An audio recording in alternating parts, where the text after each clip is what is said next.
نحمده ونصلي على رسوله الكريم أما بعد فأعوذ بالله من الشيطان الرجيم بسم الله الرحمن الرحيم يا أيها الذين آمنوا اجتنبوا كثيرا من الظن إن بعض الظن اسم ولا تجسسوا ولا يغتب بعضكم بعضا أيحب أحدكم أن يأكل لحم أخيه ميتا فكرهتموه واتقوا الله إن الله تواب رحيم صدق الله العظيم۔ سامعین محترم، میں نے آپ حضرات کے سامنے جو آیت مبارکہ تلاوت کی ہے، گزشتہ بیان میں اس آیت مبارکہ پڑھی تھی اور اس کی تفصیل چل رہی ہے کہ اللہ تبارک و تعالی نے اس آیت مبارکہ کے اندر بھی 3 چیزوں کی حرمت کو بیان فرمایا ہے۔ نمبر 1 ظن یعنی بدگمانی کرنا، نمبر 2 تجسس یعنی کسی کے عیب کے پیچھے عیبوں کو تلاش کرنے میں لگ جانا، نمبر 3 غیبت یعنی کسی کی غیر موجودگی میں ایسی بات کہنا کہ اگر اسے معلوم ہو تو اسے برا لگے۔ تو ان 3 چیزوں کی حرمت اللہ تبارک و تعالی نے اس آیت مبارکہ میں بیان فرمائی ہے۔ تو سب سے پہلی چیز ظن، اس کی تفصیل گزشتہ بیان میں عرض کر دی تھی۔ دوسری چیز تجسس، کہ اللہ پاک فرما رہے ہیں ولا تجسسوا، کہ تم تجسس نہ کرو۔ یہ کیا مطلب؟ تجسس کہتے ہیں کہ ایسے معاملے کی جستجو اور تلاش میں لگ جانا جو آپ سے پوشیدہ ہے۔ جب وہ پوشیدہ ہے تو پھر آپ کو کوئی اختیار نہیں کہ آپ اس کی تلاش میں لگ جائیں کہ یہ فلاں عیب اس کا چھپا ہوا ہے، بس وہ عیب اس کو ظاہر کرنا ہے۔ کیونکہ حدیث شریف میں آتا ہے، پیارے آقا صلی اللہ علیہ وسلم نے ارشاد فرمایا لا تغتابوا المسلمین، کہ مسلمان ایک دوسرے کی غیبتیں نہ کریں، ولا تتبعوا عوراتهم، نہ ہی مسلمان ایک دوسرے کے عیبوں کے پیچھے پڑے۔ کیوں؟ آگے فرمایا کہ جو شخص مسلمانوں کے عیبوں کو تلاش کرتا ہے تو اللہ تعالیٰ اس بندے کے عیبوں کے پیچھے پڑ جاتے ہیں، اللہ تعالیٰ اس بندے کے عیبوں کو تلاش کرنے لگ جاتے ہیں۔ اور پھر فرمایا کہ جب اللہ بندے کے عیب کو تلاش کرنے لگ جاتے ہیں تو اسے گھر بیٹھے ذلیل و رسوا کر دیتے ہیں۔ تو بھائی اس حدیث کو سامنے رکھ کر فیصلہ کر لیں کہ ہمارے لیے ضروری ہے کہ ہم لوگوں کے ایسے عیب اور ایسے معاملے کی جستجو اور تلاش میں لگ جائیں جو اللہ نے ہم سے پوشیدہ رکھا ہوا ہے۔ اگر ایسا کیا تو پھر اللہ ہمارے عیبوں کی تلاش میں لگ جائے گا، اور پھر اللہ تو اللہ ہے، اگر وہ لگ گیا تو فرمایا کہ گھر بیٹھے اللہ پاک اس کو ذلیل اور رسوا کر دیں گے۔ تو یہ دوسری چیز تجسس، جس کی حرمت اللہ تبارک و تعالی نے آیت مبارکہ میں بیان فرمائی۔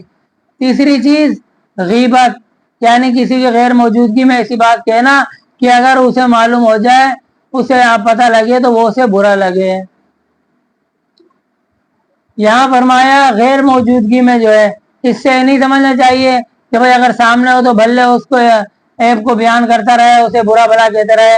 کیوں؟ اس لیے اگر سامنے اس کے عیب پر تانا زنی کرے گا تو اس کی حرمت پچھلی آیت میں اللہ تبارک و تعالی نے بیان فرما دی تلمیزوا انفسکم، کہ تم اپنے عیب تلاش نہ کرو، یعنی عیب پر تانا زنی نہ کرو۔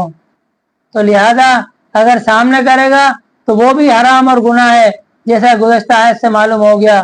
اور یہاں چونکہ غیبت کی بتا رہے ہیں، اسی لیے غیبت کہتے ہیں کسی غیر موجودگی میں ایسی بات کہنا کہ اگر اسے معلوم ہو تو برا لگے۔ تو یہ غیبت کی برائی اللہ کے نزدیک اتنی ناپسندیدہ ہے کہ اللہ پاک نے دوسرے گناہ تجسس کا بھی تذکرہ کر دیا، بدگمانی کا بھی تذکرہ کر دیا، لیکن جب غیبت کا تذکرہ آیا تو اللہ پاک نے غیبت کو اپنے مسلمان بھائی کے مردہ گوشت کھانے سے تعبیر کر دیا۔ یعنی اللہ کے نزدیک یہ اتنا برا عمل ہے، اتنا ناپسندیدہ عمل ہے غیبت، کہ اللہ پاک نے اسے مردہ کے گوشت کھانے سے تعبیر کر دیا۔ چنانچہ فرمایا اَيُحِبُّ أَحَدُكُمْ أَن يَأْكُلَ لَحْمَ أَخِيهِ مَيْتًا، کیا تم اس بات کو پسند کرتے ہو کہ اپنے مسلمان بھائی کا گوشت کھاؤ؟ پھر فرمایا فَكَرِهْتُمُوهُ، کہ تم اس کو تو ناپسند کرتے ہو لیکن اپنے مسلمان بھائی کی غیبت کر کے اس کا مردہ گوشت جو ہے وہ تم کھا رہے ہو۔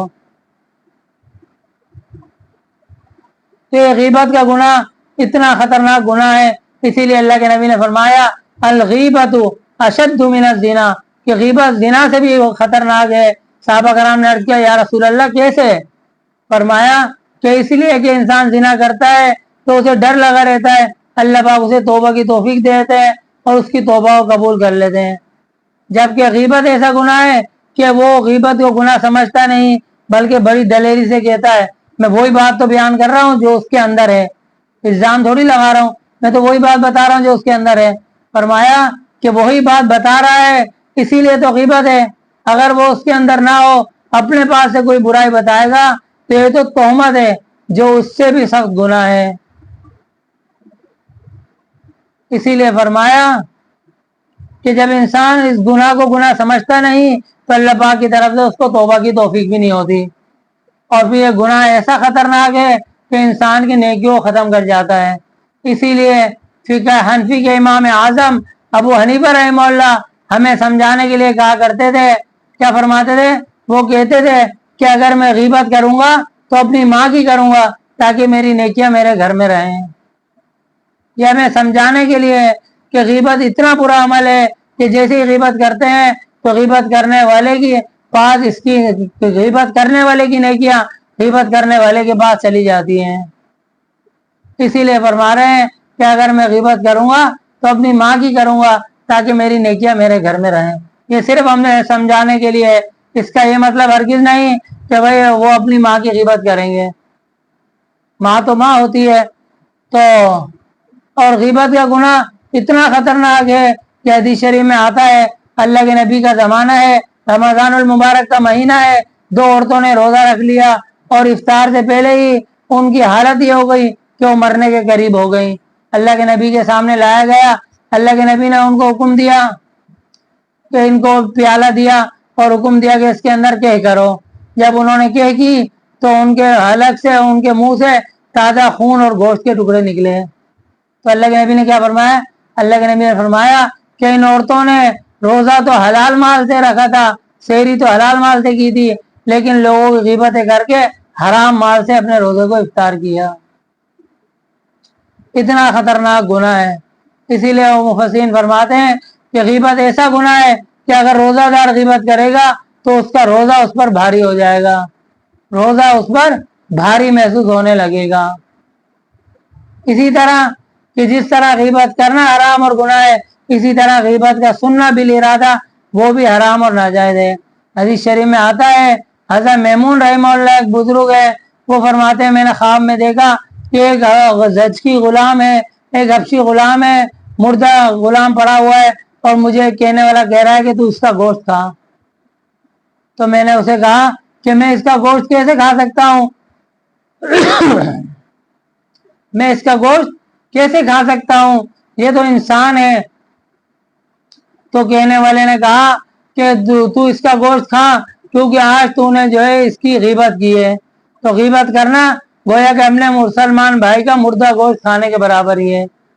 تو غیبت کر گیا تو اس سے معلوم ہو گیا کہ غیبت کرنا جس طرح حرام ہے اسی طرح اپنے ارادے سے غیبت کا سننا بھی حرام ہے۔ کیونکہ وہ کہنے والے نے کہا کہ تو نے آج فلاں کی غیبت کی ہے، اس نے کہا نہیں میں نے کی تو نہیں ہے۔ بزرگ نے کہا تو فرمایا غیبت کی نہیں ہے لیکن اس کی غیبت سنی ضرور ہے۔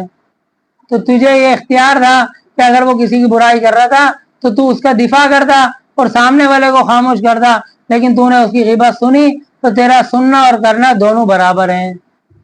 اسی لیے وہ کہنے والا کہہ رہا ہے تو اپنے حبشی غلام، اپنے بھائی حبشی بھائی کی کا مردہ گوشت کھاؤ۔ تو اس سے معلوم ہو گیا کہ غیبت کرنا یہ اتنا سخت ناپسندیدہ عمل ہے کہ اللہ پاک نے اس کو مسلمان بھائی کے مردہ گوشت کھانے سے تعبیر کیا۔ اور روزے کی حالت میں غیبت اتنی بری ہے، تیز لگنے لگا کہ وہ عورتیں مرنے کے قریب ہو گئیں۔ اسی طرح غیبت ایسا گناہ ہے کہ اگر وہ اس سے گناہ سمجھے گا تو اللہ اسے توبہ کی توفیق دے دیں گے، اگر گناہ نہیں سمجھا تو بھی اللہ پاک اسے توبہ کی توفیق بھی نہیں دیں گے، اور اس کی ساری نیکیاں جو جمع پونجی ہے وہ سب غیبت کی وجہ سے برباد ہو جائے گی۔ اللہ تعالیٰ سے دعا ہے کہ اللہ تعالیٰ ان تینوں بیماریوں سے، ان تینوں گناہوں سے، کہ بدگمانی سے اور تجسس سے، کہ لوگوں کے معاملات کے پیچھے پڑ جانا اور غیبت کرنے سے، اللہ پاک ہم سب کی حفاظت فرمائے۔ وآخر دعوانا الحمدللہ رب العالمین۔